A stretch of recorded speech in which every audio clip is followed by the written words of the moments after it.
नमस्कार। माँ गायत्री महाविद्यालय चौमेला में आपका हार्दिक अभिनंदन। पिछली क्लास में हमने कुछ हिंदी साहित्य के इतिहास के अंतर्गत अपभ्रंश काव्य के अंतर के बारे में अध्ययन किया था। आज हम पढ़ेंगे कुछ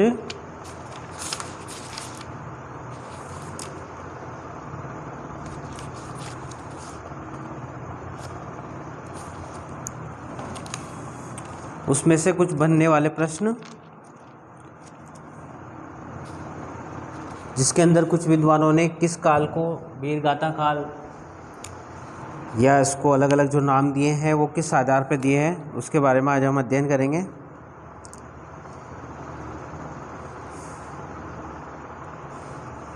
इसमें सबसे पहले आचार्य रामचंद्र शुक्ल। आचार्य रामचंद्र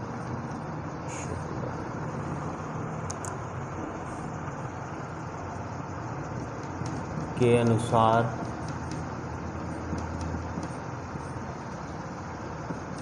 वीर गाथा काल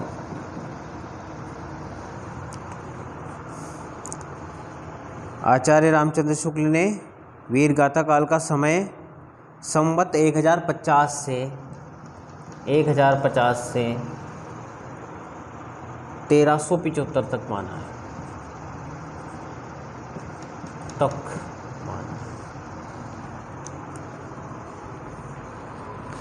आचार्य रामचंद्र शुक्ल के अनुसार वीरगाथा काल का समय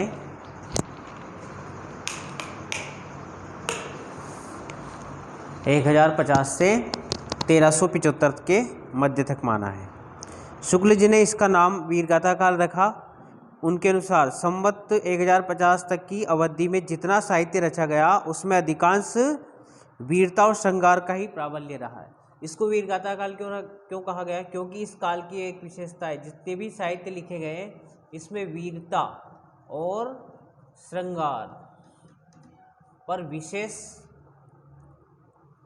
विशेष ध्यान आकर्षित किया गया था। विशेष रचनाएं जितनी भी कही गई उसमें वीरता का और श्रृंगार का ज़्यादातर विवरण मिलता है। आचार्य रामचंद्र ने इस काल के प्रमुख ग्रंथों को प्रमाणिक मानकर ये निर्धारित किया कि इस काल की प्रमुख काव्य प्रतियां वीर रस की हैं और वीरता का वर्णन है। इसी आधार पर हम इसको वीरगाथा काल भी कह सकते हैं। राहुल सांकृत्य अगले हैं हमारे विद्वान। राहुल सांकृत्यायन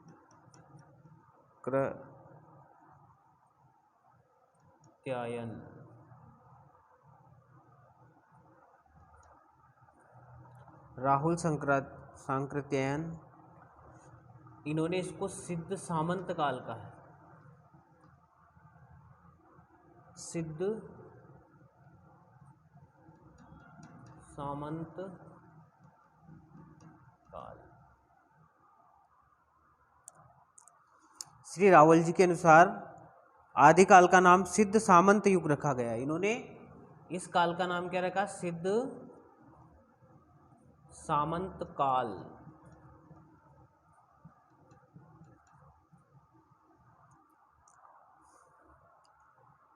अपभ्रंश को पुरानी हिंदी मानकर राहुल जी ने सिद्धों व नाथों द्वारा अपभ्रंश में रचित समस्त रचनाओं को हिंदी स्वीकार लिया गया। और देखिए आदिकाल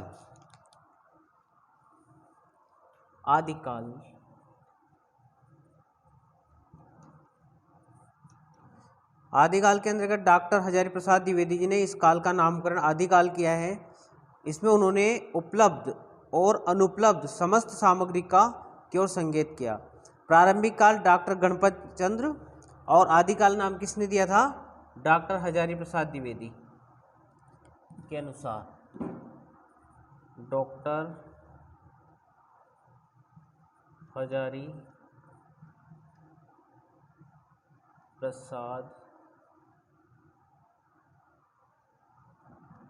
द्विवेदी जी के अनुसार प्रारंभिक काल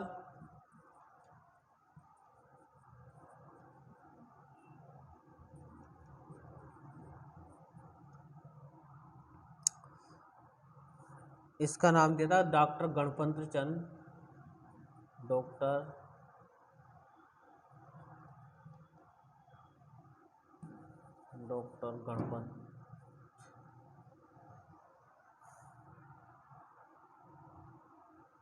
गणपति चंद्र जी के द्वारा। इसे प्रारंभिक काल माना, इन्होंने इसको प्रारंभिक काल का नाम दिया। डॉक्टर रामकुमार वर्मा और चारण काल, डॉक्टर रामकुमार वर्मा ने इसको चारण काल कहा है।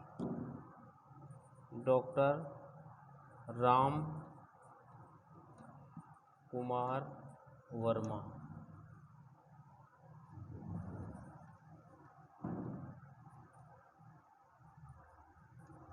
इसको चारण काल के नाम से पुकारा गया।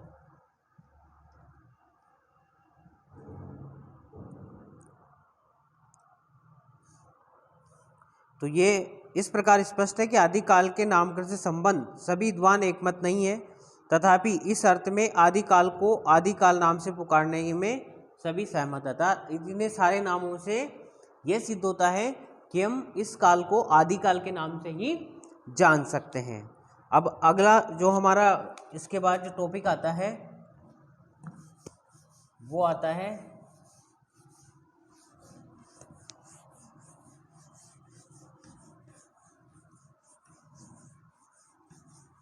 भक्ति काल।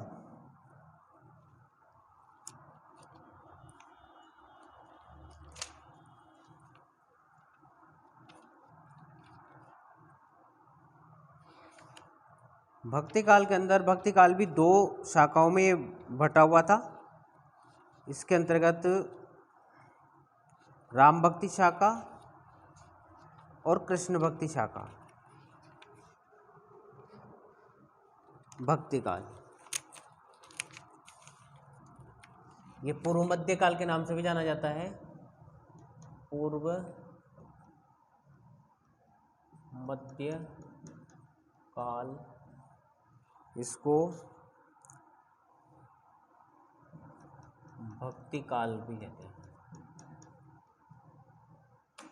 भक्ति काल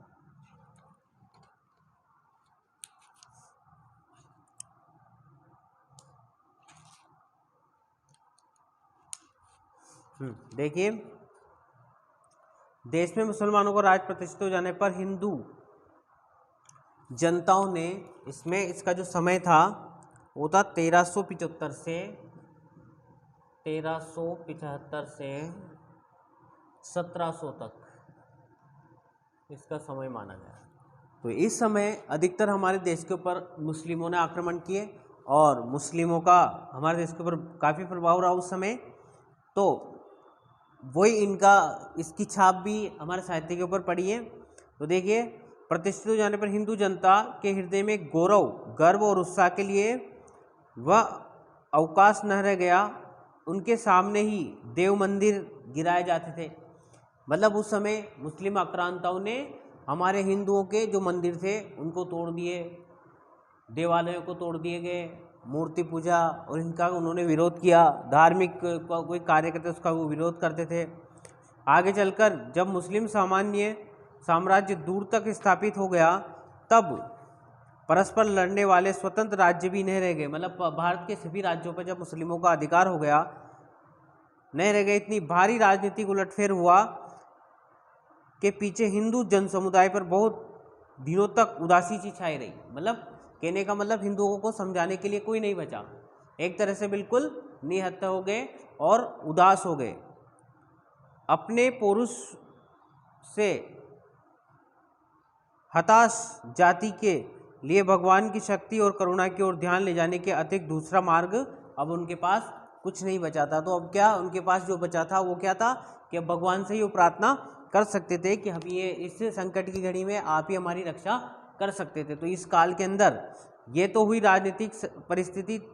अब धार्मिक स्थिति देखिए, आदिकाल के अंतर्गत ये दिखाया जा चुका है कि किस प्रकार व्रज यानी सिद्ध, कापालिक आदि देश के पूर्व भागों में नाथपंथी और जोगी पश्चिमी भागों में रमते चले आ रहे थे। मतलब भारत के अंदर जोगी लोग आए है ना, उन्होंने भी धर्म का उपदेश दिया।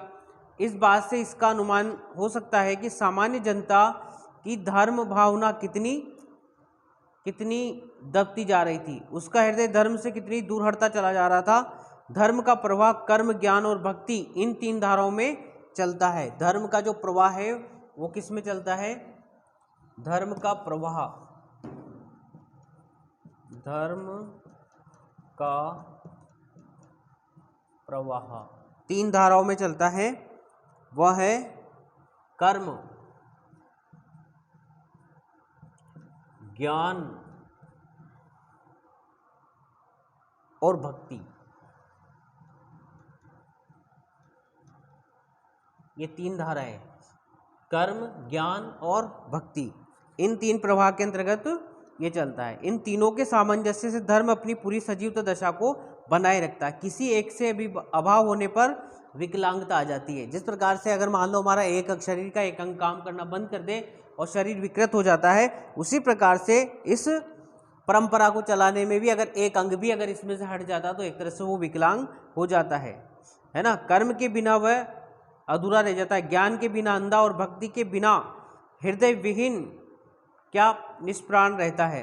ज्ञान के अधिकारी तो सामान्य से बहुत अधिक समुन्नत विकसित बुद्धि के कुछ थोड़े से अधिक विशिष्ट व्यक्ति होते हैं।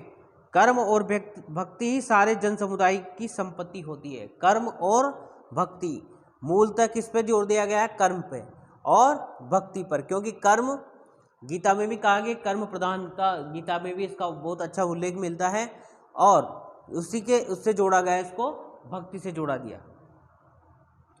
हिंदी साहित्य के आदिकाल में कर्म तो अर्थ शून्य विधि विधान, तीर्थाटन, पर्व, स्नान इत्यादि के संकुचित घेरे से पहले ही बहुत कुछ चला आता है। धर्म की भावनात्मक अनुभूति, इससे हम ये सिद्ध कर सकते हैं कि जिसका हमारा जो धर्म है वो सारी परंपराओं के ऊपर, जैसे स्नान आदि, पर्व आदि, इन सभी से धर्म को जोड़ा जा चुका था। अर्थ शून्य बाहरी विधि विधान, तीर्थटन, पर्व, स्नान आदि की निस्सारता का संस्कार फैलाने का जो कार्य व्रज यानी सिद्धियों और नाथ पंथी योगियों के द्वारा हुआ, इसका जो प्रचार प्रसार हुआ था वो किसके द्वारा हुआ था? नाथ योगियों के द्वारा। किसके द्वारा हुआ था? व्रज यानी कार्य सिद्धों,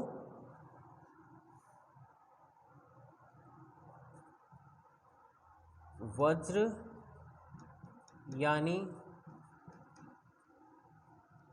सिद्धों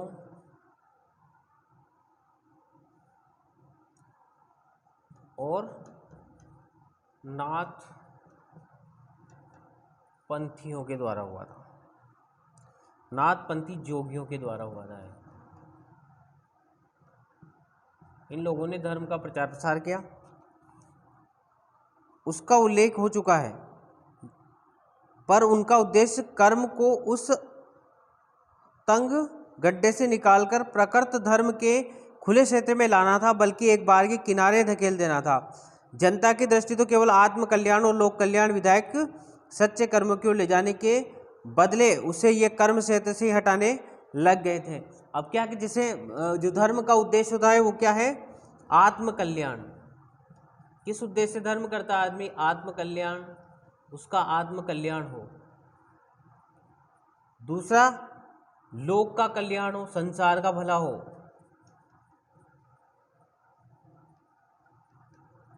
इस उद्देश्य से ही किया जाता, बल्कि यहाँ पर उल्टा हो रहा था, वो कर्म को अलग ही क्षेत्र से, इससे हटकर अलग क्षेत्र में ले जाना चाहते थे और अपनी रहस्य दर्शिता की धाक जमाने के लिए ब्रह्म जगत को की बातें छोड़ घट के भीतर के कोठों की बात समझाते थे। क्या बताते थे नाथपंथी? कि जो भी है वो अपने शरीर के अंदर ही है, बाहर कुछ नहीं रखा है। तो इस तरह की वो ज्ञान दिया करते थे। भक्ति, प्रेम आदि हृदय के प्रकट भावों को उनकी अंतर साधना में कोई स्वप्न नहीं था। वो मतलब शरीर की आंतरिक प्रेम वगैरह साधना, इस तरह की साधनाओं पे वो जोर देते थे, क्योंकि इनके द्वारा ईश्वर को प्राप्त करना तो सबके लिए सुलभ कहा जा सकता था। सामान्य अशिक्षित या अर्धशिक्षित जनता पर इनकी वाणियों का प्रभाव इसके अतिरिक्त और क्या हो सकता था।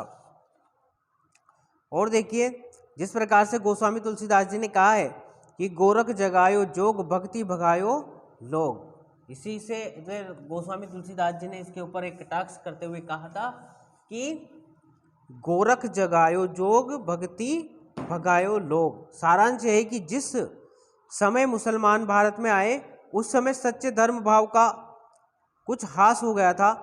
प्रतिवर्तन के लिए बहुत बड़े धक्कों की आवश्यकता थी, अर्थात उसको बढ़ाने के लिए बहुत बड़ी ऊर्जा की आवश्यकता थी।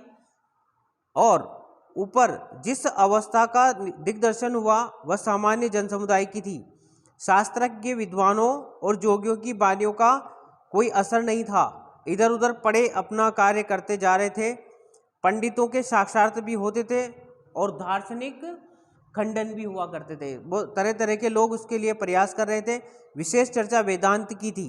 ब्रह्म सूत्रों पर, उपनिषदों पर, गीता और भाष्यों की परस्पर विद्व मंडली के भीतर चली जा रही थी जिससे परंपरागत भक्ति मार्ग के सिद्धांत पक्ष का कोई रूपों में नूतन विकास नहीं हुआ। कालदर्शी भक्त कवि जनता के हृदय को संभालते, लीन रहने के लिए इसी दबी हुई भक्ति को जगाने लगे। क्रमशः भक्ति का प्रवाह ऐसा विस्तृत प्रबल हुआ कि उसकी लपेट में केवल हिंदू जनता ही नहीं, देश में बसने वाले समुदाय मुसलमानों में भी ये जाने कितने आ गए। प्रेम स्वरूप ईश्वर को सामने लाकर भक्त कवियों ने हिंदुओं और मुसलमानों दोनों को मनुष्य के सामान्य रूप में दिखा दिया। भक्ति की इतनी बड़ी ताकत हुई कि उन्होंने हिंदू और मुस्लिमों को दोनों को जगा करके भक्ति के मार्ग पर चला दिया, मनुष्य के सामान्य रूप से दिखाया और भेदभाव के दृश्यों को पीछे हटा दिया और मनुष्य का सम्मान करने लगा। तो ये तो हुआ। इसी क्रम में गुजरात में स्वामी मध्वाचार्य जी ने भक्ति काल के अंदर, गुजरात के जो थे मध्वाचार्य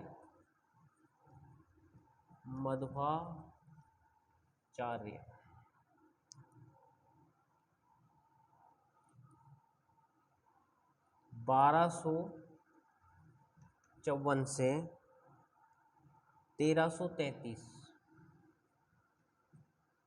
तक का इनका समय था।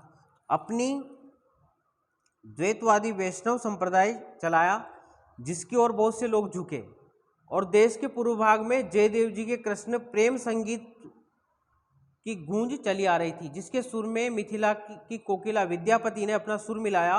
और उत्तर या मध्य भारत में एक और ईसा 15वीं शताब्दी में रामानुजनाचार्य की शिष्य परंपरा में स्वामी रामानंद जी हुए, जिन्होंने विष्णु के अवतार राम की उपासना पर जोर दिया। इसी बीच में कौन हुए थे? रामानुज आचार्य। इन्होंने राम भक्ति,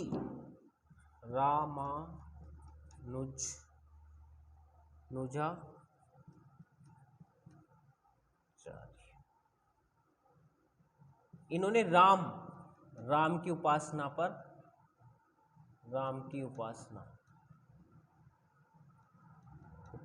पर विशेष जोर दिया और इसी परंपरा के अंतर्गत एक बड़ा भारी संप्रदाय खड़ा कर दिया। दूसरी ओर वल्लभाचार्य जी ने प्रेम मूर्ति कृष्ण को लेकर, वल्लभाचार्य जी हुए, उसके बाद इन्होंने कृष्ण की प्रेम रूपी मूर्ति लेकर के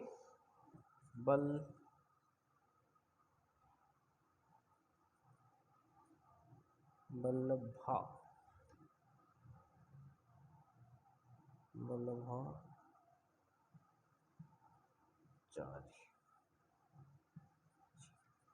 ये कृष्ण भक्ति शाखा के कवि थे। कृष्ण भक्ति, कृष्ण की उपासना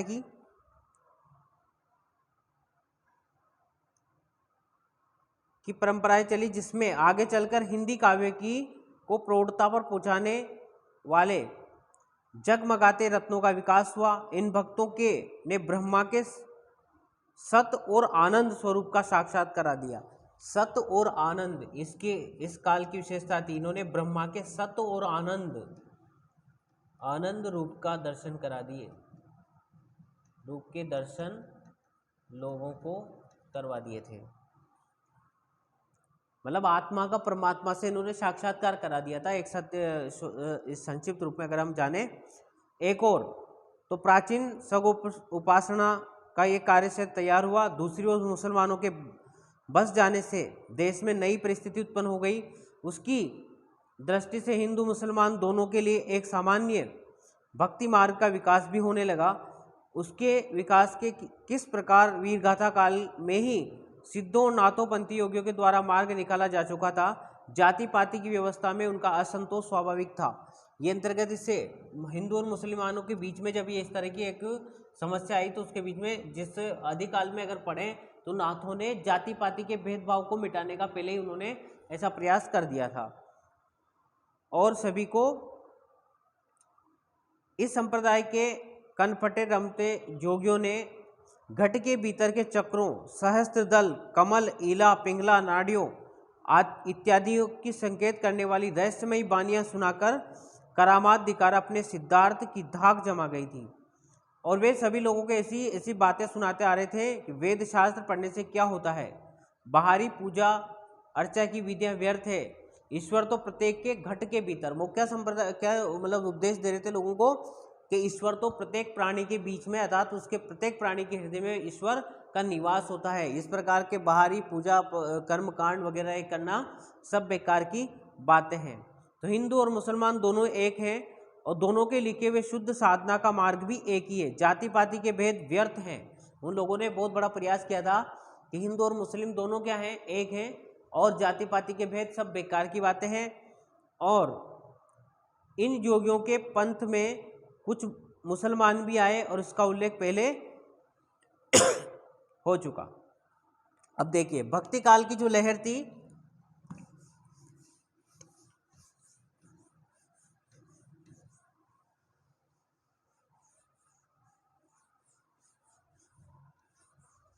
भक्ति काल की जो लहर चली, भक्ति काल हम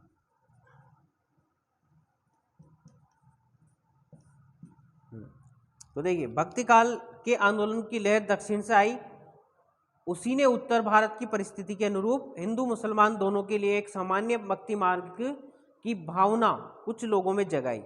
हृदय पक्ष शून्य सामान्य अंतर साधना का मार्ग निकालने का प्रयत्न किया गया। और हम कह चुके हैं कि रागात्मक तत्व से रहित साधना से ही मनुष्य की आत्मा तृप्त हो सकती है। महाराष्ट्र देश के प्रसिद्ध भक्त 1328 से 1408 में नामदेव ने हिंदू मुस्लिम दोनों के लिए एक सामान्य भक्ति मार्ग का आभास दिया था। 1328 में एक संत हुए नामदेव नाम से, जिन्होंने दोनों को हिंदू और मुस्लिमों को एक ही मार्ग पर भक्ति करने के लिए उपदेश दिया था। जिस प्रकार से हम देखते हैं कि कबीर जी ने एक प्रकार से निराकार ईश्वर के लिए हमारी भारतीय वेदांत का पल्ला पकड़ा। निराकार मतलब कबीर ने क्या माना है, कबीर जो हुए कबीर ने ईश्वर को निराकार माना है, निराकार। और देखिए निराकार का मतलब होता है बिना आकार के, जिसकी कोई आकृति नहीं हो, जिसकी कोई मूर्ति नहीं हो। अर्थात कबीर अंतर की अंतरात्मा में भगवान को ढूंढने का उपदेश देते थे। कहने का मतलब कोई ईश्वर का वो कहते थे कि ईश्वर का कोई आकार नहीं है, कोई मंदिर और वो हर तरह से मंदिर और मस्जिद इनकी मतलब क्या करते रहते थे, वो उसके ऊपर बाह्य आडंबर का विरोध करते रहते थे। मंदिर पूजना, मूर्ति और इन सब का, मूर्ति पूजा का, और जैसे हर धर्म के अंदर कुछ ना कुछ ऐसे जो बाह्य आडंबर होते थे उनका वो विरोध करते रहे थे। उसी प्रकार उन्होंने निराकार ईश्वर की भक्ति के लिए सूफियों को प्रेम तत्व दिया। अपना निर्गुण पंथ बड़ी धूमधाम से निकाला। बात थी कि भारतीय भक्ति मार्ग साकार और सगुण रूप से को लेकर चला था। निर्गुण और निराकार ब्रह्म भक्ति और प्रेम का विषय नहीं माना जाता था। कबीर तथा अन्य निर्गुण पंथी संतों के अंतर साधना की रागात्मिका भक्ति और ज्ञान का योग तो हुआ, पर कर्म की दशा वही रही जो नाथ पंथियों की थी। कर्म में कोई परिवर्तन नहीं हुआ। मतलब कहने का मतलब लोग भक्ति तो करने लगे लेकिन अपने जो कर्म थे उनको लोगों ने नहीं छोड़ा था, तो कर्म प्रधान ही रहे। मतलब उस कर्म के ऊपर उनका कोई प्रभाव भक्ति का नहीं पड़ सका। धर्म स्वरूप को लेकर, उस स्वरूप को लेकर जिसकी रमणीय अभिव्यक्ति लोक की रक्षा और रंजन में होती है, प्राचीन वैष्णव भक्त मार्ग की राम भक्ति शाखा उठी